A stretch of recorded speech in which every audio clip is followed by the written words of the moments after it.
Cette semaine, la France accueillait une conférence internationale pour la langue française et le plurilinguisme dans le monde. Une conférence destinée, entre autres, à renouveler l'image de la langue française. La francophonie est-elle encore une idée neuve? On en parle tout à l'heure avec Pouria Amirchahi, ancien député socialiste des Français de l'étranger et chroniqueur à la revue Politis.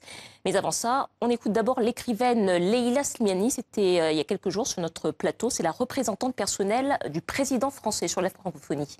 On l'écoute.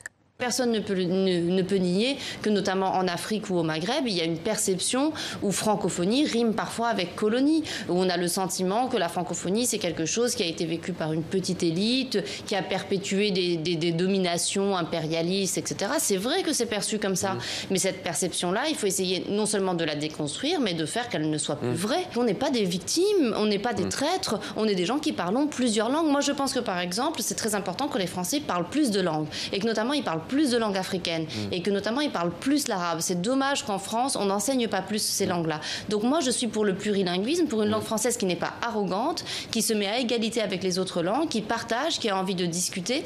Mais ne nous enfermons pas dans ce discours-là parce que c'est vraiment un peu triste et un peu vain.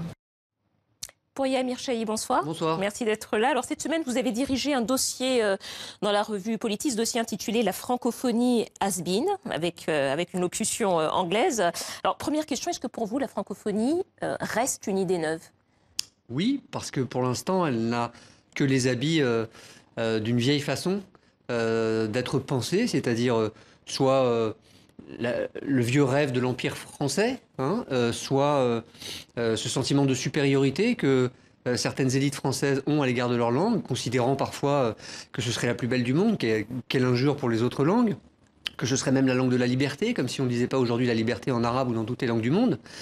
Donc elle reste une idée neuve. Pourquoi? Parce que dans le monde aujourd'hui, dont parlait Leïla Slimani sur votre plateau, il y a effectivement cette coexistence des langues, ce métissage des langues, où on voit des grands espaces géoculturels s'organiser autour de langues centrales. C'est vrai pour les arabophones, les lusophones, les hispanophones. Et les francophones ont la possibilité d'organiser un grand espace fraternel concret, avec pourquoi pas un visa de circulation, avec un Erasmus francophone. Il y aurait de grands projets à mettre en œuvre. Moi, je les propose depuis très très longtemps.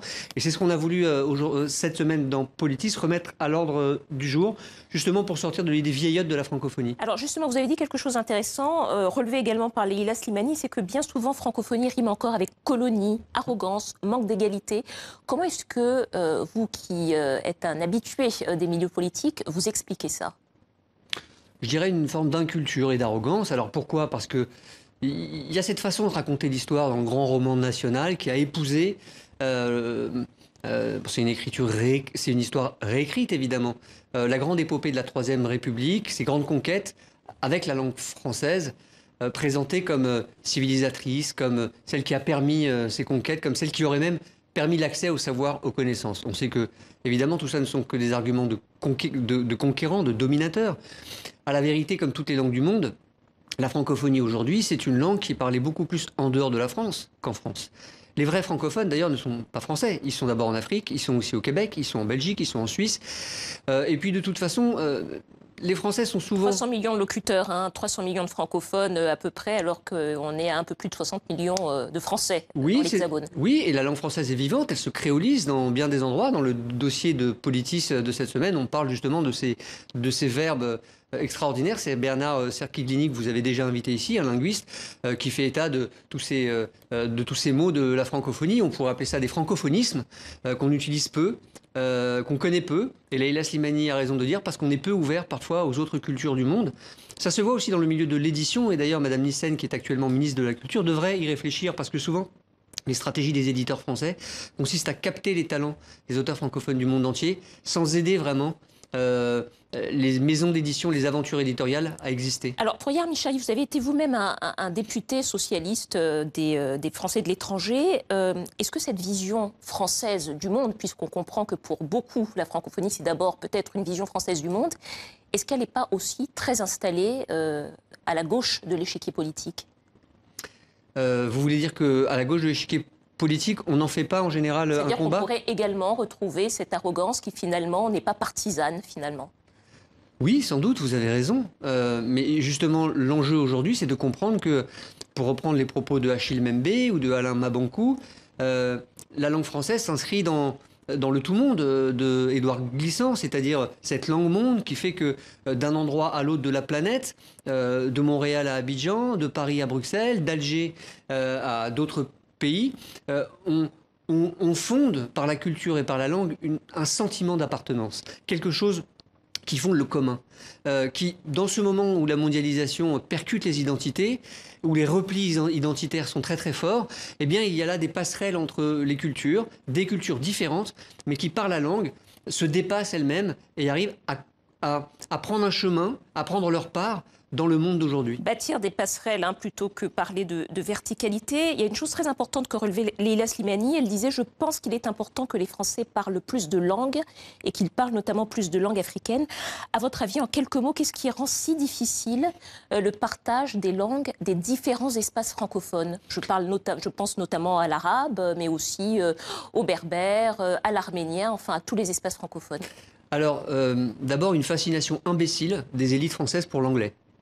Ce qui d'ailleurs dit beaucoup de choses de notre relation au monde et à ceux qui aujourd'hui le dominent culturellement, alors qu'on pourrait à l'égard de l'espagnol ou d'autres langues être tout aussi ambitieux.